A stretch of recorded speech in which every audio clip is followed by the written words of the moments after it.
Hai guys, ketemu lagi di channel NDW Lovers.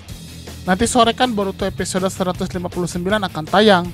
Kalau dari judulnya, yaitu Hashirama Shell atau Shell Hashirama, memang cukup clickbait ya. Mengingat episode filler Boruto itu biasanya PHP, judulnya bintang 5 tapi hasilnya kaki 5. Tapi, mungkin saja ini adalah jembatan yang sangat kuat untuk menjelaskan apa yang miss di versi manga. Apakah itu? Kali ini kita akan bahas. Tapi sebelum lanjut, jangan lupa untuk klik tombol subscribe bagi yang belum subscribe, dan klik tombol like serta share video ini di semua sosmed teman-teman. Oke, kita akan bahas sekarang. Let's check it out.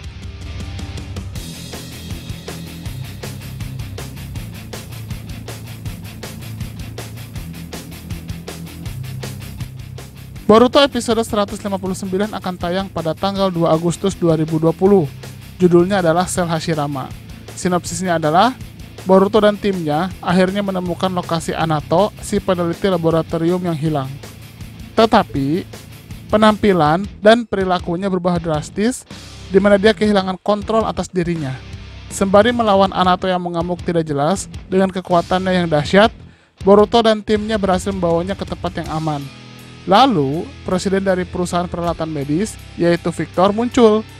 Dia ditemani oleh tim pencarinya sendiri untuk mencari Anato. Dan mereka berhasil menahan Anato dan membawanya kembali ke laboratorium secepatnya. Misi Boruto dan teman-temannya berakhir dengan kegagalan. Akan tetapi, hal yang tidak lazim terjadi pada tubuh Mitsuki. Oke, dari sinopsis ini, kita akan melihat jika Anato ini akan membuka misteri yang lebih besar lagi. Anato adalah peneliti yang dikamuflase seolah dia mencari bahan baku obat, tapi sebenarnya saya mencurigai dia adalah orang yang meneliti bagaimana menggunakan Shell Hashirama. Hal ini terbukti dari sosok ini yang sepertinya juga telah dikonsumsi oleh sel itu dan tidak bisa mengendalikannya. Di episode 158, kita melihat bagaimana Anato berubah drastis dengan tubuhnya yang bisa memanjang, dan ini sangat persis dengan tubuh Kawaki. Bedanya, Anato di sini masih belum sempurna perubahannya. Sepertinya walaupun berbeda era, Shell Hashirama memang akan tetap berperan. Bagi yang menanyakan, apa sih spesialnya Shell Hashirama ini? Saya ada teori, tapi ini versi saya ya, berdasarkan analisis dan asumsi pribadi. Jadi, dilarang keras untuk baper. Jawabannya adalah, Shell Hashirama ini sangat mendekati pada karakteristik tubuh Rikudo Sennin. Memang, Hashirama ini adalah reinkarnasi Ashura. Tapi lebih dari itu, tubuh Hashirama yang berafiliasi dengan elemen air dan tanah dan memiliki Kekkei Genkai kayu ini adalah tubuh langka yang memiliki banyak manfaat bagi orang lain. Mungkin perlu waktu ribuan tahun agar bisa muncul sosok seperti Hashirama ini lagi. Hashirama memang sosok yang diberkahi dengan jumlah cakra yang luar biasa besar.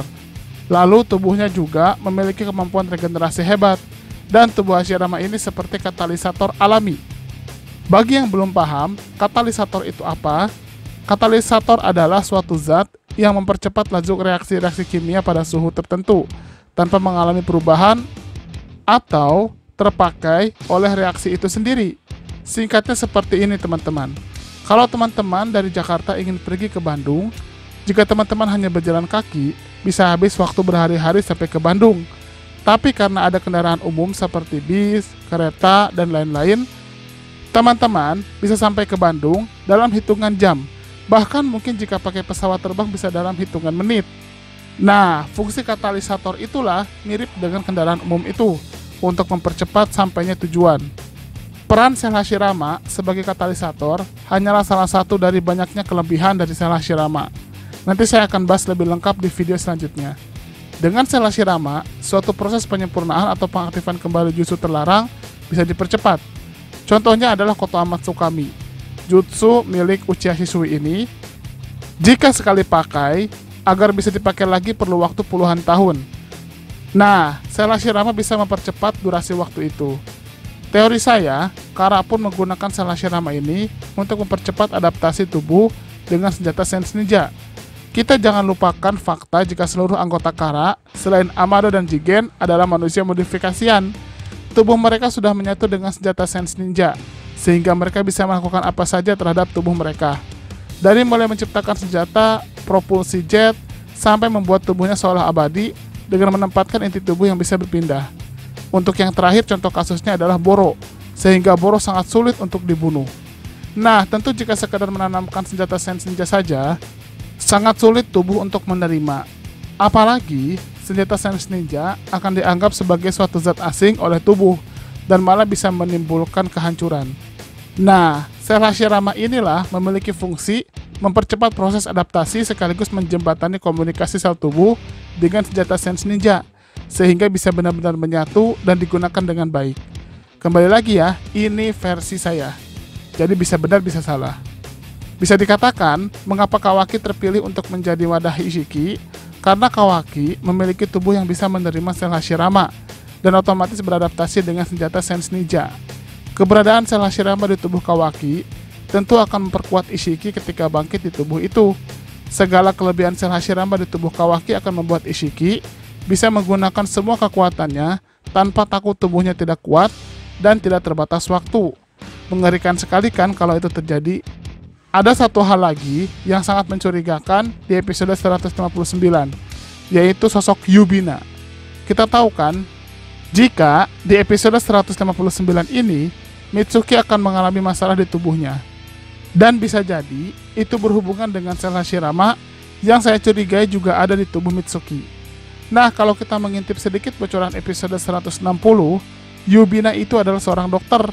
Yang anehnya, sosok Yubina ini, entah mengapa, di preview, terlihat memiliki kontur muka dan senyum mirip sekali dengan Deppa yang muncul di awal episode 158. Apakah Yubina ini adalah Deppa?